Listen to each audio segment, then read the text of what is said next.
नमस्कार, आप देख रहे हैं आवाज इंडिया। मैं हूं प्रीति। देश की भरोसेमंद आवाज में आप सभी का स्वागत है। मुंबई में आज मराठी पत्रकार संघ के आहत में महाविकास आघाड़ी के कई बड़े नेता शामिल हुए। इस मौके पर शिवसेना प्रमुख उद्धव ठाकरे ने महाराष्ट्र सरकार की उस नई भाषा नीति पर तीखा हमला बोला जिसमें हिंदी को लेकर नया जीआर जारी किया गया है।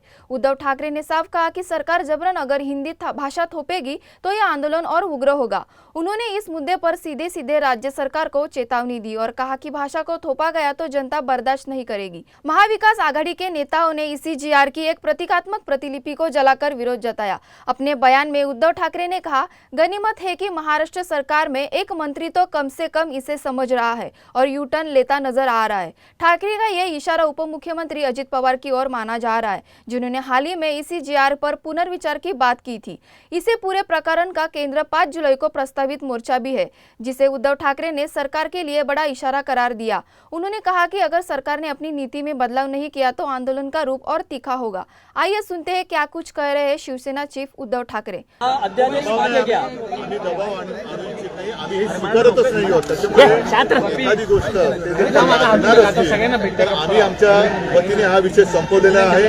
आम्ही जीआरची होळी केलेली आहे, त्याच्यामुळे आता तो जीआर आहे असं मानण्याचं कारण नाही। कारण आता मागे पुढे एखादी गोष्ट जसं मी वारंवार सांगितलं की हिंदीला विरोध नसला तरी हिंदीची सक्ती आम्ही लागू देणार। आनंदाची गोष्ट आहे, कोणतरी एक धाडस दाखवतोय।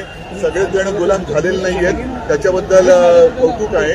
आणि मोर्चा कशासाठी काढावा लागतो आहे हे त्यांच्या लक्षात आलेलं नाहीये। मराठीमध्ये महाराष्ट्रामध्ये मराठीवरती हा जो काही अत्याचार होतोय आणि तो सगळ्या भाषेतल्या मुलांना मी असं म्हणेन की सगळ्यांचीच मुलं त्या वयातून मोठी होत असतात।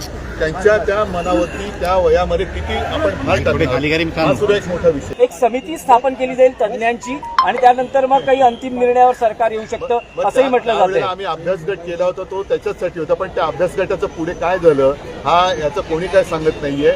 एक देखील बैठक त्याची झाली नाही आणि कोणी अभ्यास न करता हा निर्णय अचानक लादला का गेला, हा कोणी लादला, कोणाचा हा दुराग्रह आहे हे सुद्धा अजित पवार यांनी जाहीर केलं। गनीमत है कि महाराष्ट्र सरकार में एक मंत्री इस मुद्दे को समझ रहे हैं, लेकिन अगर सरकार जबरदस्ती करती है तो ये आंदोलन और उग्र होगा।